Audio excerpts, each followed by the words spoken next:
Hello and welcome to another modeling video. This is Alan from the McConaughey at YouTube with another model video. Today building the 4D 1/72nd Sd.Kfz 234 or special purpose vehicle 234, an armoured car. The model did not come with a box, which is fairly common. Manufactured in China, this is a affordable range of simplistic models in a variety of quality, injection molded out of reclaimed ABS and pre-colored.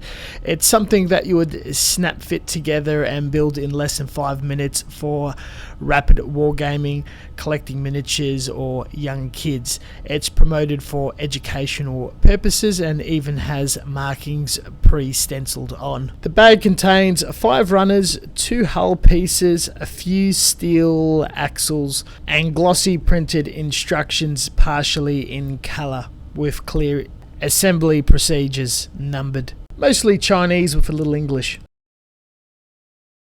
Even though it is designed for children, we're going to tackle this with a scale modeling mentality, paint it up and polish it a bit as a display piece. Normal fare goes with using nippers, knives and sandpaper in cleaning up all the parts, nubs and flash included. I love the idea of a steel axle and keeping the wheels nice and straight, which is something I do struggle with armoured cars and more complex tanks. I might have to carry this on.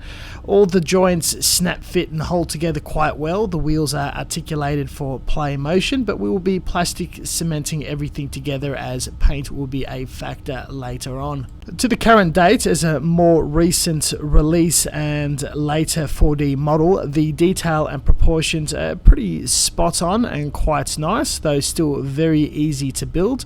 The joints are easier to snap fit. The stowage is quite a nice touch. In theory, glue is not needed whatsoever. I had no issues assembling whatsoever, and some of the points like the traversing turret articulation is more akin to historical models than some of the weirdest stuff the first range of tanks adopted. Besides that, there's not much to be said about the construction process. Plastic cement has no issue working with this material. The detail is slightly over-exaggerated and a bit chunky to take to hand painting quite nicely. It has been thought through that many different clients, customers would be adopting this model for whatever purpose. Overall, for a couple of US dollars, it's quite excellent and meets requirements for its intended customer base. Now let's have some fun, guilt and obligation free. Cracking out my airbrush and utilizing automotive primer mixed with lacquer thinner. Mixed at a crazy ratio of 1:4:5 part thinner. Wet coat applied at a low PSI. Impressively, no seams, imperfections or issues, especially sink marks, pop up. I dug around Google for some museum examples and reference photos. Decided to go through a gradient shade color scheme of desert sand, 3 tones of some pre-mixed paint I've already have and wish to use up, followed by a freehand camouflage utilizing the 0.3 airbrush and extra thinner for easy flow. The color gradients was pretty easy. I chose a middle color that I wish to be the base, applied a base color first, shaded on the main color I wanted, and on the very top highlighted areas with a near white shade.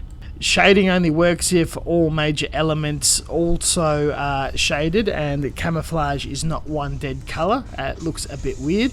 It's a fine pencil line, and practice some lines to make sure that I'm not splattering or the airbrush doesn't have any issues.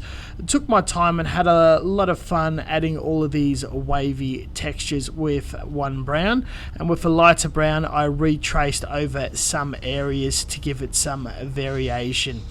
Mixing to clear black, I shaded the undercarriage and vent areas plus barrel for definition. Sticking to the same medium, lacquer, I've hand painted stowage and, more important, the wheels with a fine kept brush. It's a bit unorthodox, but I like to hand paint with lacquer, as you can apply thinner later on to smooth it out a bit and it keeps to the same shade. Once all of that's dried, I did a sludge wash with Tamiya accent color and double thinned it down with some gum turpentine, which allowed all the fluid to sink in the panels and details quite easily, and where excess pulled, I mopped up with a tissue. The model came with markings already painted with no stickers or decals, with surplus or excess German decals, or a set that you can easily buy off the internet or eBay. I soaked it in water and applied it fairly easily and straightforward.